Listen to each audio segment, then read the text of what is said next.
From UFOs to psychic powers and government conspiracies, history is riddled with unexplained events.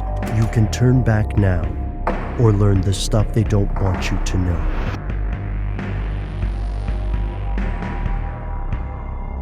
Here are the facts. The Colorado-based Mutual UFO Network is one of the oldest and largest organizations of its kind, dedicated to collecting and analyzing reports of unidentified flying objects from across the planet.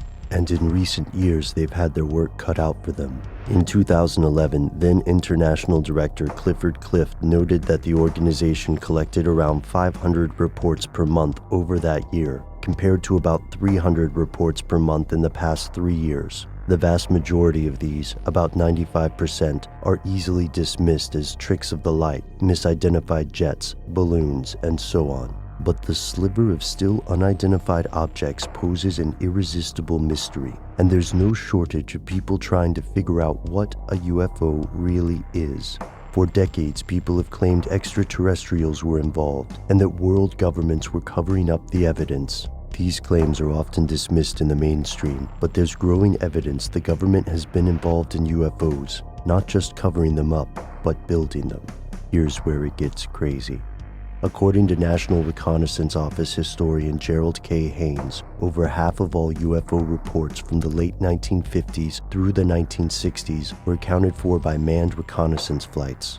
This was during the height of the Cold War, when both the USSR and the US were working around the clock to build smarter, stronger, stealthier spy planes. Aircraft like the A-12 or SR-71 are both capable of a move that continually baffled UFO witnesses. These planes appeared to drop down, hover, and then suddenly shoot away at mind-boggling speeds.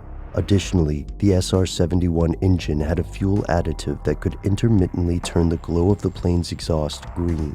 This is only one example of the various secret craft that the public saw in test flight, but the patterns of the sightings were often the same. Someone sees a bizarre light or craft in the sky, usually at night, tries to photograph or document it, and learns that nothing will come of the event, even after the authorities are contacted.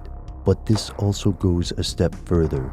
The Air Force, the military, and other government agencies didn't just tolerate stories of unexplained, possibly alien phenomena. They welcomed it. At first it sounds strange, but stories of extraterrestrials are superb cover for top-secret projects and, possibly, a way to avoid embarrassment. After all, these were supposed to be classified spy planes, not something the average person could see by walking outside and looking up. The United States, and possibly other governments, built what people called UFOs, and not just the craft, but some of the culture surrounding these reports. Yet these events occurred in the past. So what about the present day? Whether you think there's a massive conspiracy to repress knowledge of extraterrestrials, or a massive conspiracy to keep top-secret craft from the public eye, one thing's for sure: there's something up there that the government doesn't want you to know. Learn more by streaming or downloading our audio podcast at stufftheydon'twantyoutoKnow.com.